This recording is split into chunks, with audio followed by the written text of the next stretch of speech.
I was going to ask if any of you had already taken collateral note of something that's been hanging in the air for the last few times, and I'm going ahead and put it in specific words. What we've been calling our primary and secondary world, can you see them as being operationally synonymous with acts and facts? The primary world and the secondary world being operationally synonymous with acts and facts. Now, the primary world is not exclusively acts, and the secondary world is not exclusively facts. But there is a very telling significance right here, and that is, even though, as all operational definitions must be, because of all the movements of energy in a three-dimensional world, it is only those of limited, that is, ordinary intelligence, ever have unconditional laws, which I guess getting way off the track again, but some of you by now should understand it's the basis of all city heroes, as the basis of all of the apparent focus of reasonable attention of the ordinary intellect is on people, whether they be in the religious context or scientific, which is another story, but those that having to do primarily with the secondary activities of man, human nature and behavior, that lay down absolute laws. And again, I'll assume all of you people are good enough that you're past the point of worrying about that God sent it to them. It's just down the genetic line. They just don't know where it came from, because nobody does in the city. But anyone who is making any claim, no matter how large, no matter how small, that, all right, so-and-so is true. You can count on this. I mean, it's just simply true. Now, by now you should know it's not a matter of that person, but you should know that there is no revolutionary, there is no new profitable energy / information available there. That doesn't mean that it might not be interesting, and it may not, and it does not mean that necessarily that you don't go, and get something from it. I would also suggest that oftentimes that is the basis of the chi roots, that some of the chi roots are just a one sentence, and I don't always preface it, but I assume by now, again, I'm full of assumptions, aren't I? that some of these just come out as a one-line statement. These little one-line chi roots that almost sound like, or sometimes I even refer to them as a theorem of the day. And so some of them it might strike you as, and you might take a note. But you do understand it is as ephemeral as anything else. And for it to be stated to say, only a man with no reflection needs no mirrors. Now, you might get something out of that, but insofar as that being some, either as oblique and spooky as that one may have sounded, or if it just seemed to be straightforward, that only a revolutionist knows that he's a revolutionist. To believe that that is a closed-in closet within a closet, that is some bundle of information in regards to which there is no shades, exceptions, conditions, is fallacious. Because if it were an absolute, unconditional statement of some kind of law, it would be deadly. You follow? When I say deadly, it'd be deadly in the revolutionary sense. Because there is no such thing for revolutionary use. There is no such thing going past the old building site whatsoever, neurally, that is an absolute, that is conclusive. Now, the world needs it. Ordinary intellect. You don't have to look at anybody else. You need it. As opposed to, you don't need this. Now, who in the hell needs this? That yes, about the time I'm getting somewhere, we seem to have changed the subject either so subtly that I don't know what happened and I didn't notice it until now, and now it's too late, or it was so drastic that I can't believe it. What happened? Some of that stuff we were talking about 6 months ago, it was really beginning to make sense. I had these whole pictures of red and blue circuits and how things were arranged. And what happened? I never heard any more of it. And I got all these notes. I was going to write my own book on it. Back to where we were, I wanted to point out that I was saying is when I throw in this operationally synonymous. We've mentioned it several times. Just trust me, it's on the basis that nothing is an absolute parallel, an absolute collateral, an absolute synonym for anything else, which is easy to understand once you understand that the original thing is not absolutely what it is. And so to say, all right, this is, and to name the process or the thing to name it and say, well, I'm satisfied with that, and then to come up with what passes under ordinary conditions as being a new manner of insight is to rename it. Now I'm beginning to think on my own. I'm becoming serious that I'll call that so-and-so, because that's the same thing. If indeed the person who said that, if indeed to them it is the same thing, then so be it. It is a form of neural suicide at that particular building site that they're through, at least in that area for that time. So that is why I have been referring to it as operationally synonymous. It's not just to cover my ass. It's not just to make up new terms. It's just to understand that there is nothing absolutely synonymous with anything else.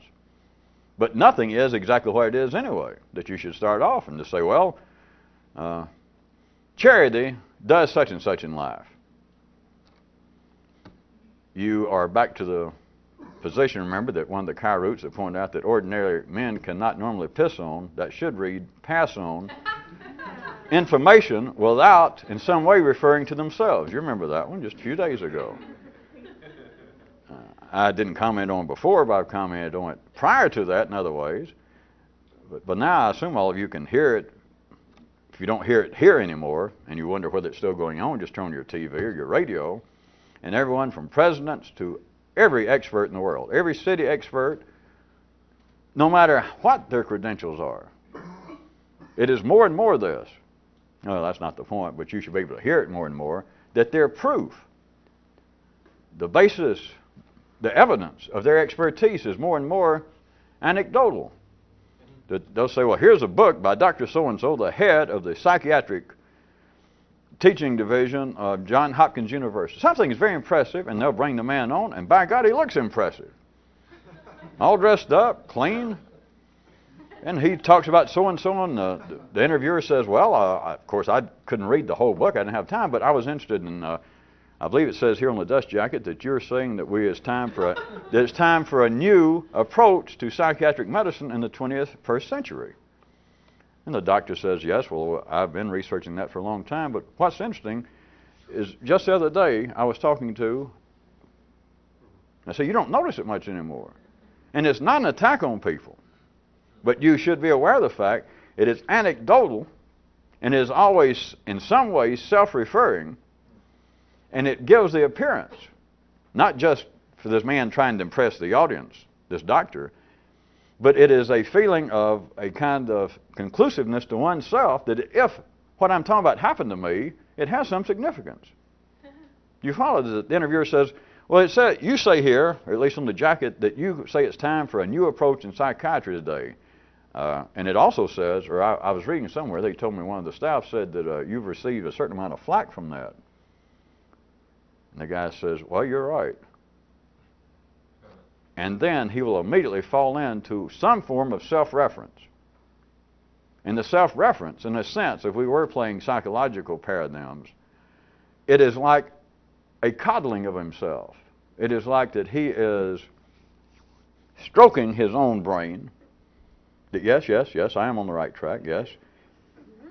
And he may start off with some reference like, well, I know that some people question this, but I think some of my critics do not, as of yet, have not availed themselves of a full survey of the statistical information upon which I base some of this.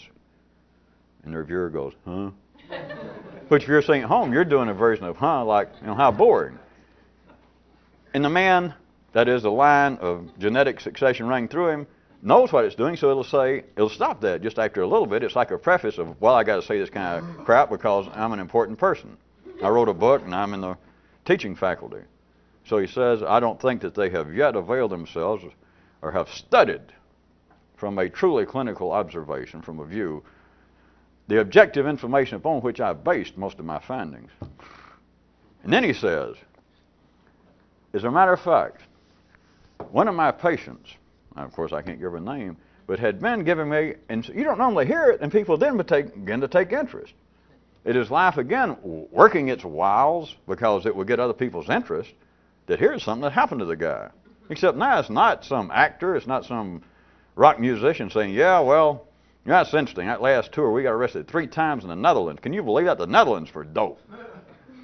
But now it's a guy all dressed up in a suit And he's saying, well, it's interesting.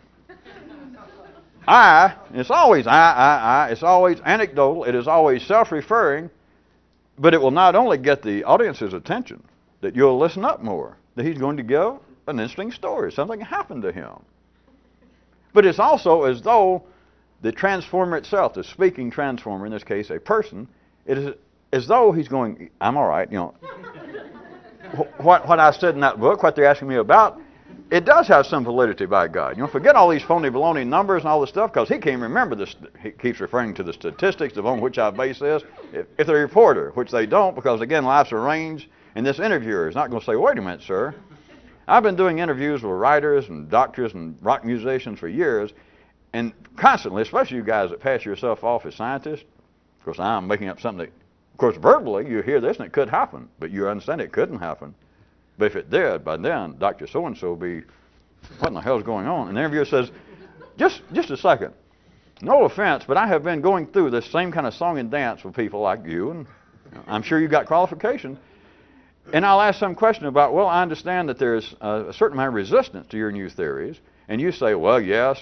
And I could almost, as soon as you started that, I could almost close my ears and know that you're going to say something like, well, some of my esteemed colleagues, I'm sure,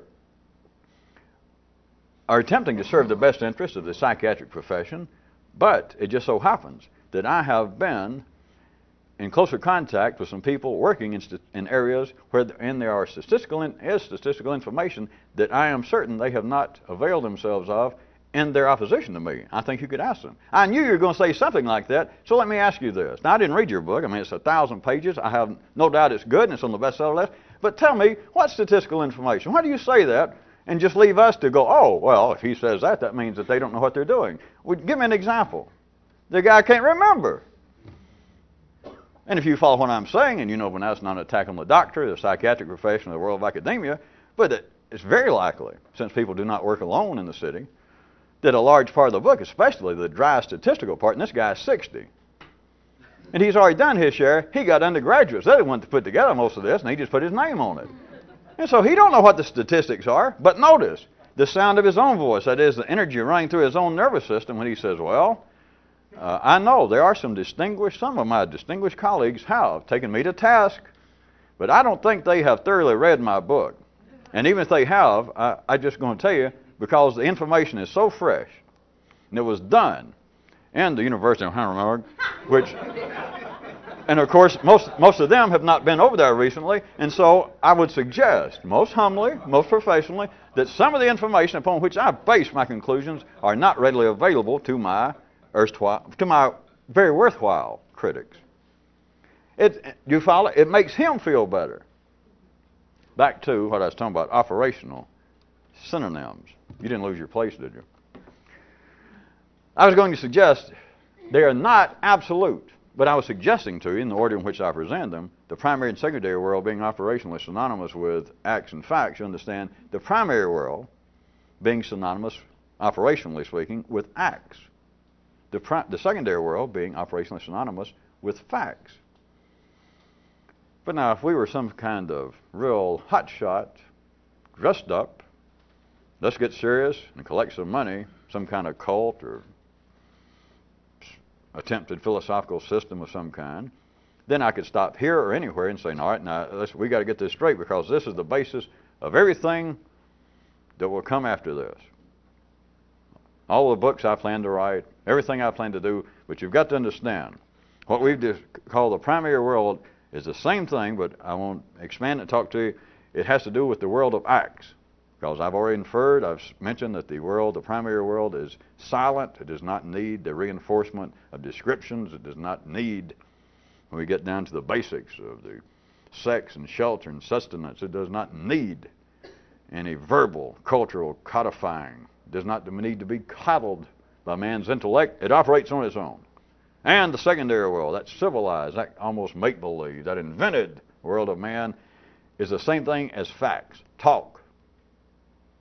And we could leave it there. And somebody, if they were so inclined to pursue that, could go on forever. As long as cults or an audience would go for it, and I could do it. But it's not true. There is no such thing as an absolute synonym. But since I made up, at least the use of primary and secondary world and acts and facts, I would like for you to see that they are operationally synonymous. And I was trying to narrow it down. I really got off the track. I don't guess I had to point that out. The initial track, to see that by operational synonyms, even when I say they're not parallel and they're not absolute, they cannot exist, at least the ones I've drawn up for you, this little verbal mapping. The primary world could not exist without acts. Do I have to? All right, you notice I'm not saying that it couldn't exist without facts.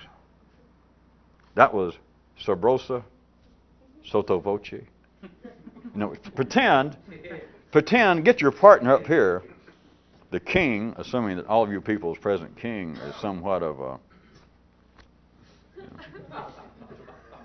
well, he's one of the charter subscribers to the Dickhead Gazette. You remember that?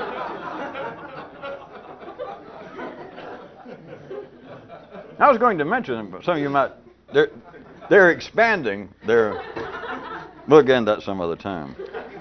Because I know I've already received several letters, people won't know where they could subscribe or find a copy, and it may be coming to your area soon.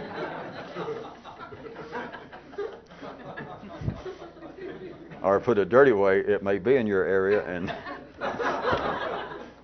but I'm sure you'll catch on and realize, oh, I've been reading that, didn't I? Yeah. I'm sure it's just an oversight on your part. You just picked up and you thought it said, the Christian Science Monitor or something. It's a slip of the eye. I understand that can happen. There was something of useful significance I was just trying to do before I follow what I said in your own brain.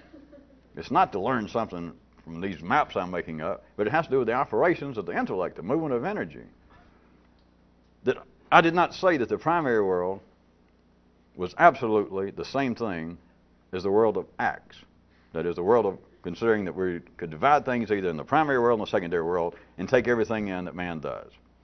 Then, like we change the subject or a new sentence, then we could say, all right, the complete world of man could be divided up into the world of acts and the world of facts. And then I say they're operationally synonymous. So then we could say, or I did, but the primary world is not absolutely the same thing as the world of acts. And then I said, trying to get you to point out, the I is not important. So don't think I found the same trap. I'm not doing the having to refer to me. It's just that my mouth said it. I'm trying to get you to see something, not my words. The primary world could not exist without acts. Now that comes after saying that the primary world is not absolutely, strictly, the same thing as the world of acts. Consider that one sentence, or consider that the first part, and then semicolon. The primary world is not absolutely the same thing as the world of acts, semicolon. But, or comma, it's up to you. But the primary world could not exist without acts.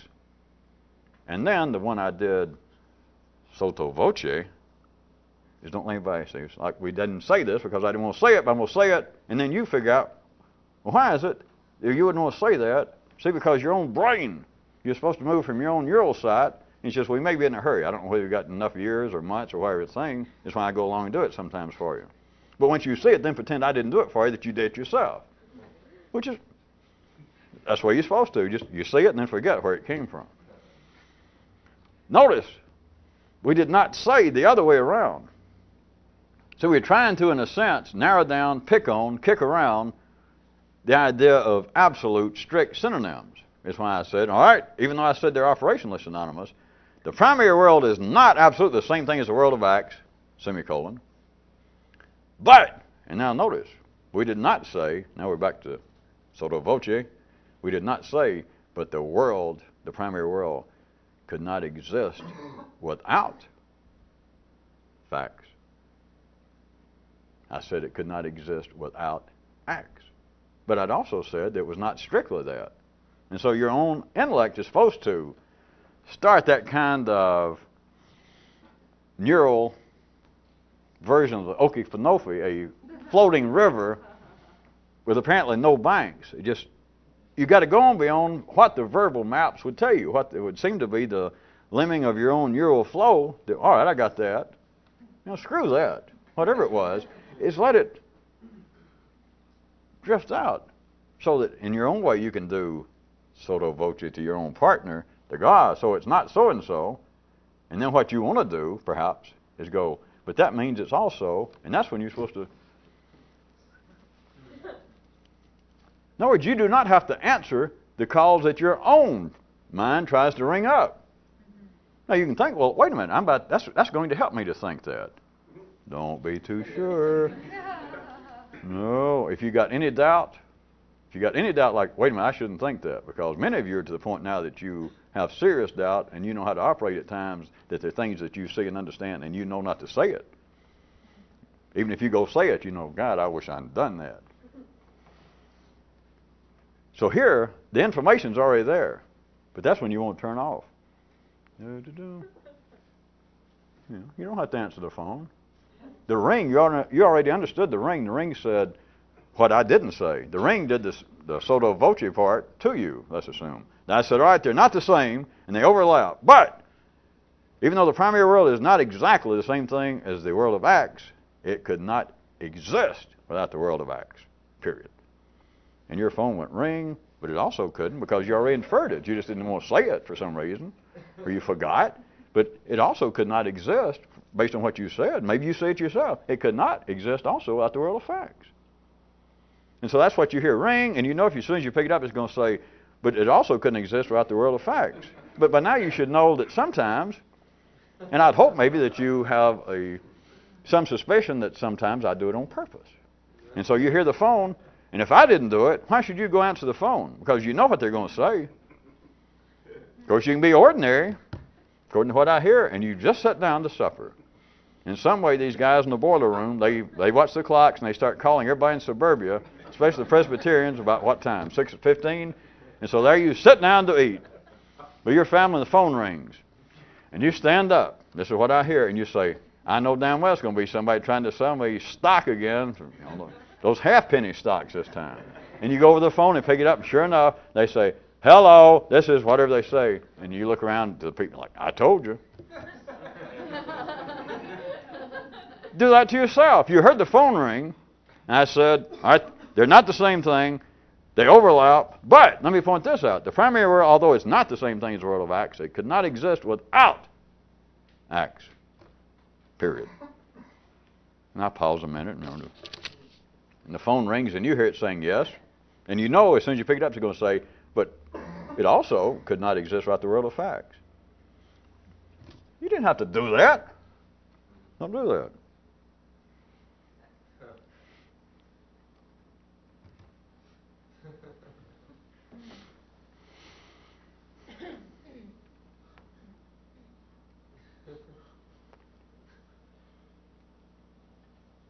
All right, now we'll play like that's over.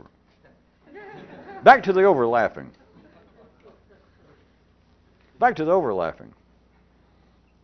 There is real significance. I'll suggest one more time, if I seem to keep staying on the same point.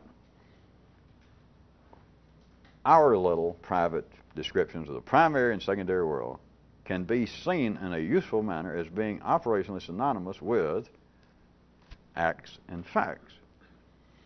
Not a strict, collateral, parallel, coeval, synonymous relationship, but as everything does, they in some way overlap.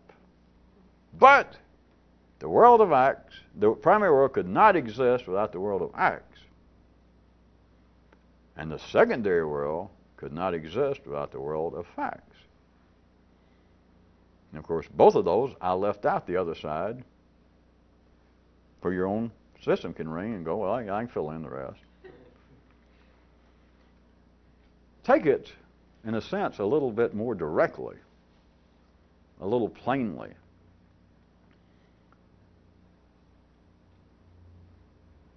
The kind of descriptions we even use in the past, the primary world being silent, almost,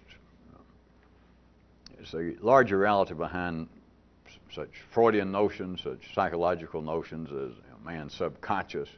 But it's a silent world, no great secret, the world of sex, just the desire to stay alive, the genetics, line of succession in you wanting for the dynasty to continue. So it requires acts. You cannot sit down and think of food and survive. You cannot sit down unless you have a strange, perhaps private form of enjoyable perversion and take care of your sexual needs by just sitting down and thinking about it. And you certainly cannot stay warm and stay out of the rain by thinking about it, by talking about it. You must act. So it would seem plain enough. The secondary world, you could not have a secondary world going. That is, anything else now that has grown from, on top of, besides, collateral to, that silent primary world of simply staying alive. You could not have the civilized, secondary, intellectual world of man without facts, or if you went simply without talk. But it's the same thing. So you could not have it. But the part that I was sort of trying to keep you from answering directly in yourself is look at it this way. I'll go ahead now that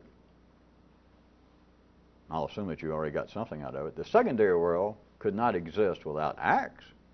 Perhaps it'd have no facts to base. It'd have no acts to base the facts on. You remember, we've already established that. Facts follow acts. There's no such thing as a fact. There's no theory. There's no idea. There's not the strangest, I mean strangest, weirdest dream, imagination that you can think of. And you may even say, well, it's never happened, because I can prove it, because I'm thinking now of a flying thing. It looks something like a sphinx, except it has the head of a plumber. And it has a rear end that looks like a real low-class professional wrestler, and its middle part is shaped something like a food processor. And so you can say, that, I made that up, that is facts not based on acts. Now you surely see through that. It's not. There are no such things. There is no talk that is not based upon the genetic line of succession, on sex, on acts. Just believe it. You surely see that. You cannot make up. There is no such thing as a fact that did not derive from an act. Now, it can be in the second or third generation, but there's no way the human mind can just make up something. I know they like to talk about it, and that's another one of life's beautiful arrangements.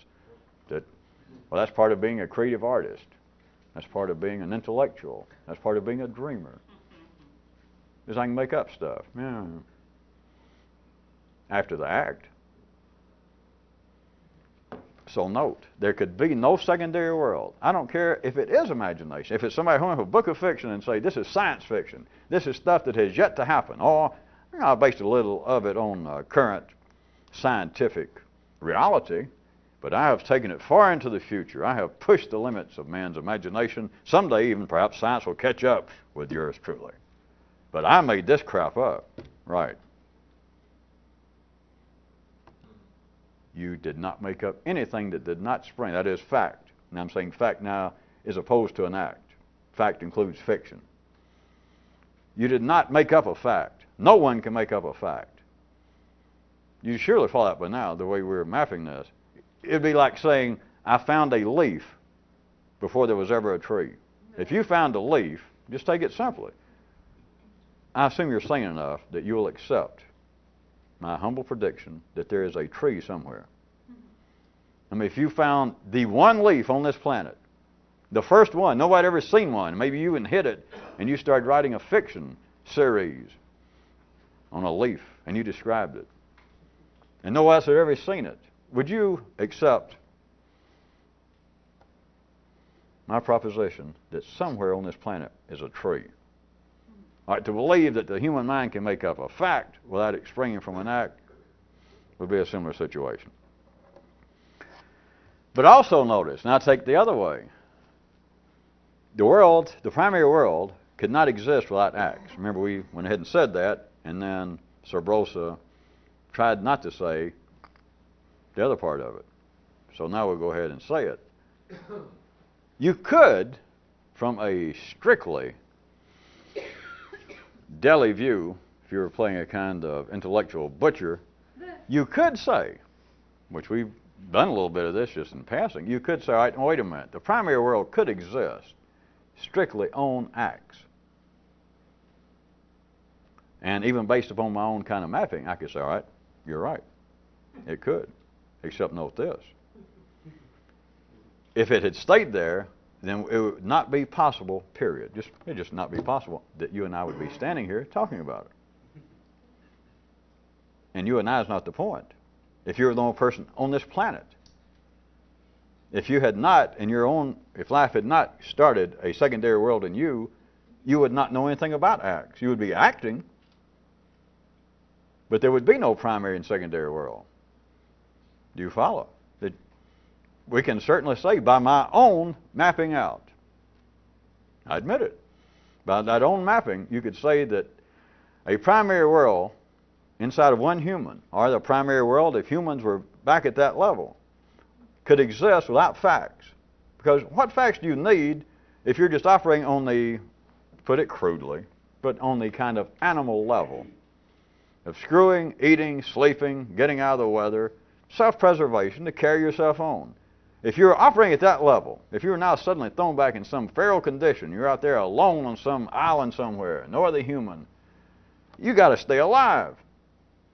You don't care about the stock market. You don't care whether there is some new prevailing theory, school of thought in psychiatry. Give me a break. That's all I can do is stay alive here. You don't need facts. You got nothing to talk about. You got nobody to talk to. So you could take that as a small allegory, this one guy back on an island. To stay alive at the primary level, to be alive and operating in your own primary world, does not require facts. You're right. Acts will survive, will support it. But note this. No one would know, there would be no words of primary, secondary, there would be no words, period. The world would not exist in an operational sense without facts. Because those involved with the acts don't know their acts until they can talk about it. Facts follow acts, but without facts, acts have no self-awareness. Or the actors do not. That's why I didn't want to say it outright to start with, just to point out, I was trying to get you to move your own thinking over, that the primary world, me trying to draw an operational parallel between the primary and secondary world and the world of acts and facts, and then to say the primary world is not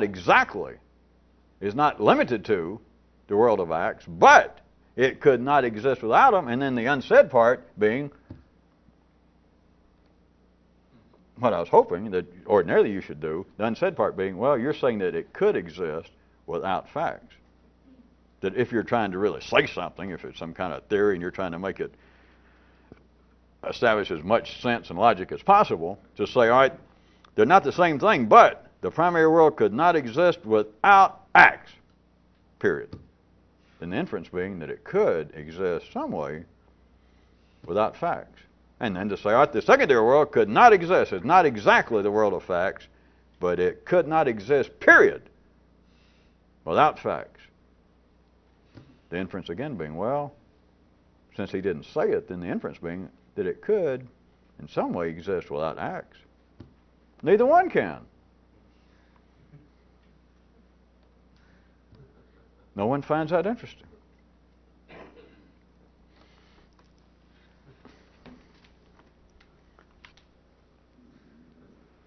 The point is, or one of the points, is man's world as it is today, which is what life needs, but man's world in all of its glory, its assumed warts and its drawbacks and etc., and the wide range that's still extant on this planet, all the way from those that are living somewhere in just supposedly a few weekends post the Stone Age, all the way from that to all of you modern, dressed up, first class, intellectual, sophisticated, artistic people. From that full range, life needs in man both the world of acts and facts, and it is now an inseparable for you science fiction fans, continuum. I wonder how many I've never checked, how many physicists now gag when they, that was originally meant something, but now, what little I keep up, I can't think of the term science fiction without hearing somewhere in my brain go, continuum, continuum. It just sounds so good, like whoever was writing the science fiction, they say something about, well, what I'm going to speculate is new and different worlds that is hard to explain, but if in some way we could push, which I believe we can eventually, push the frontiers of the space-time continuum. It's like everybody now accepts that. Yeah, go ahead. Which is just a version like, I'm not sure what I'm talking about, but God said so-and-so. And the audience goes, well, okay, go ahead. It's like, I'm not sure what I'm talking about. Would everybody have one or two other strong drinks? And everybody goes, and he says, right, may I continue? And you think, yeah, go ahead. At any rate, do you see that there is a full spectrum? And it's not just people over in some deserted island in the Pacific. There are people right here in the United States that, in a sense, compared to, let's say, you, and of course in your own nervous system, it's still extant. And if you belong in this at all, if you've got any interest, you're aware of that. I don't have to prove it. But there are actually people external to you that, in a sense, are living in a Stone Age, just post-Stone Age, a few weekends. It's not good or bad. It's necessary. It's not. And, of course, those who are not say, boy, what we got to do is drag these other people up. We got to get all these bricklayers and all these good beer drinkers and give them a college education. You know, so they'll quit drinking beer and take up white wine like God intended. You know, they never consider, and get all these people out of prison if they got education. They don't consider, if we do that, we're going to have the streets full of unemployed prison guards, which I don't like that idea to start with. Think about it. I mean, they're bad enough inside locked up with them. But now they're going to be out on the streets unemployed. But then there's going to be all this beer around that nobody wants anymore, or less and less people. At any rate, on that, across that full spectrum, the point is life, as it is growing through man, needs, no exception, in no sense to making it stronger, needs the world of acts and the world of facts, and they are in no way divisible. We can talk about it, but it is literally a continuum. It is an overlapping to such a way that the world of acts is no longer sufficient. That should be obvious by now.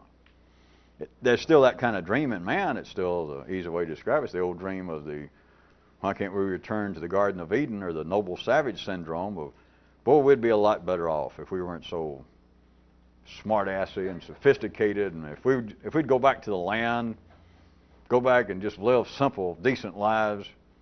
Yes. Why don't the rest of you do that? Right, me. You know. I mean, there's always somebody doing that, and there are people living those lives. Of course, those people, if you ask them what would they like, they'd like to come to the city and, you know, have a new TV and live in a condo, or at least an apartment, and get off the farm. But you've got the full range of people that are living more, if they would take my description, which is valid. They would say, well, I'm living more on the basis of acts, that I'm having to get out there and hump every day for a living. I'm actually having to farm out here. I'm actually having to just work my ass off just to feed myself and my family. Theirs is almost a world of acts. Not totally. And then you find people, those that go working in think tanks, the world of academia, scientists. They drive to work. They probably have very loose hours. They're not punching a clock, and they go in, and they may sit around for months, for years, and all they appear to do is drink coffee and talk. And you say, well, what are you actually doing? And they may say, well, you know, if you have to ask, you won't understand. What are you, are you a bricklayer or something? Who asked you? You're a janitor. Get out of here. And so they were apparently almost living in the world of facts. That if they do ever accomplish anything, is they get rewarded with a grant or a Nobel Prize money for something in theoretical physics that nobody can even see. They can't build a model of it, or mathematics. They win money. They get awarded money. They live off of it. And they're apparently living in almost the world of facts that they do not have to get their digits dirty. But notice this. Somebody does. They're still living in a world of acts. Where they think who goes out and grows, or who goes finds the truffles. The world of, you cannot separate it. Life needs them both, but there's an operational practical way that I'm suggesting that you should see this. Because for your own personal use, there is individual significance overseeing the kinds of things, because life is almost like is driving through the genetic line of succession. It's almost as though it's got everybody in the city, and you're all out there in the herd. We're all out there, and life just drives everybody indiscriminately, you know. Get along, little doggies, and runs you along. And so at times you're running along, and you think you're eating, and at times you want to stop. At times you want to stop, and you think, well, I've had all the grass I'd like to. I'd like to stop and reflect on life, and suddenly it's going, yo, move out. And everybody runs along, you have to go along.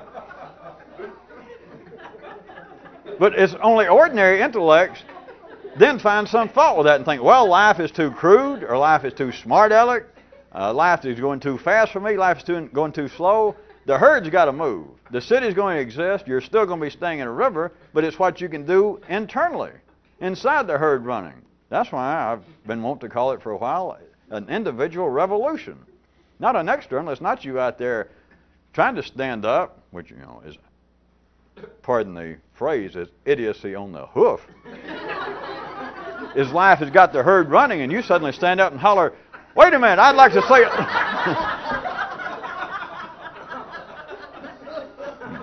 If you're going to do that, you might as well be a student in Paris.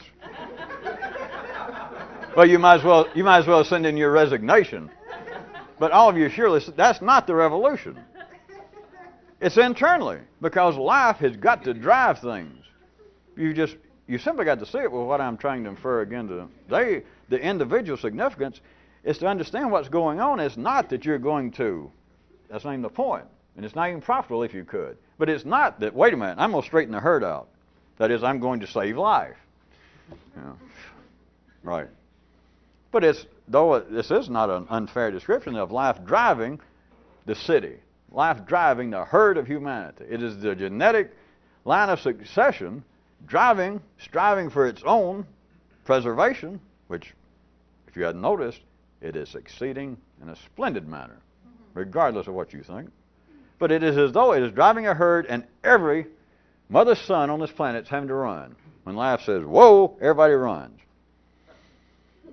You're not going to stop it. And I repeat, if you could, you'd be an idiot. If you could, you shouldn't try it, and etc. But you can't. That's not even the point. It's only the ordinary in there complain about it. And, of course, those complaints, they should go back to good Kairut. Some will say, well, I'm so sick of this, I wish I could die. There's the... At least those poor people, at least they have the success finally of total satisfaction.